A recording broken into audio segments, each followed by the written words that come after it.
Today, we are going to return to the phrase that has ended more prophetic conversations than any other. No one knows the day or the hour. What did Yeshua really mean when he said those words? When we hear it today, it sounds like a total mystery.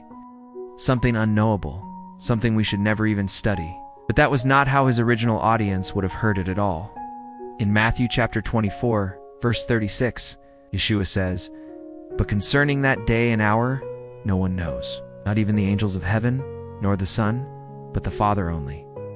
And again, in Mark chapter 13, verse 32, "But concerning that day or that hour, no one knows, not even the angels in heaven, nor the Son, but only the Father." Those words sound like a blanket statement in English.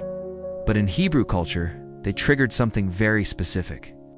The Feast of Trumpets, or in Hebrew, Yom Teruah.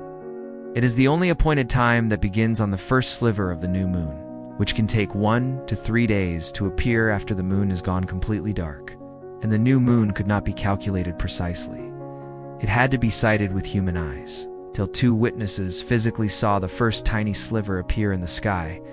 No one could know for certain which day the feast would begin. Would it be today? Would it be tomorrow? No one knew the day or the hour. That is why Yom Teruah became nicknamed by this exact phrase. It was not a statement of confusion.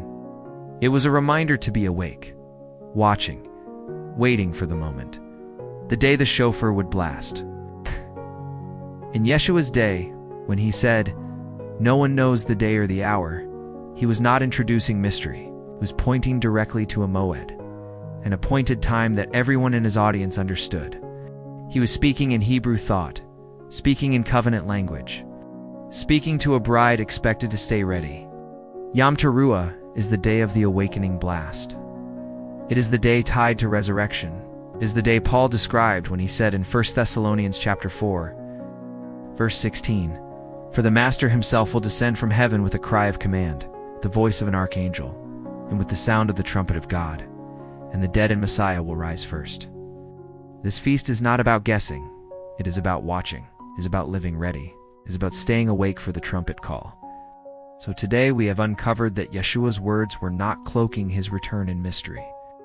They were anchoring it in Hebrew reality. The day and hour were unknown, not because God hid it, but because his faithful ones were meant to stay awake for the appointed time. Next time, we will go even deeper. We will look at how the same phrase, "no one knows the day or the hour," was not just about a feast, it was about a wedding. The ancient Hebrew wedding model, and the beautiful picture of a bridegroom coming for his bride. Get ready, because the story behind it is breathtaking.